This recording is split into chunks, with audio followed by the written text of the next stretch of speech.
Alors, l'objectif de cette vidéo a 3 points. Premièrement, voir comment assigner un calendrier particulier à une ressource. Ensuite, indiquer les dates de début et de fin du projet, du moins demander à les voir sur le Gantt. Et ensuite, assigner des rôles à chaque ressource. Alors, partir d'ici, je vais aller directement sur les ressources. Alors, les ressources, je les vois ici. Par contre, je ne t'aperçois pas en tant que ressource. Tu es la ressource principale, normalement, tu devrais être sur ce calendrier. Alors, par exemple, je prends Vanessa. Donc, Vanessa, j'active sa fiche et les jours de congé peuvent correspondre justement aux jours où tu te trouves au centre.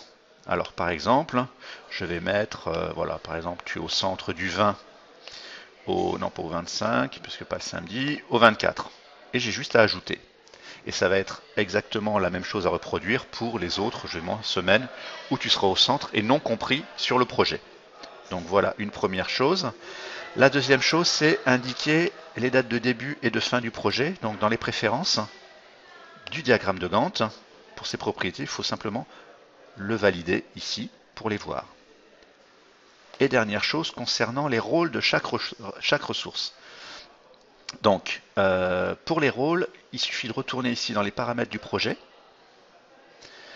et indiquer les rôles éventuellement que chaque personne vont tenir pour le projet.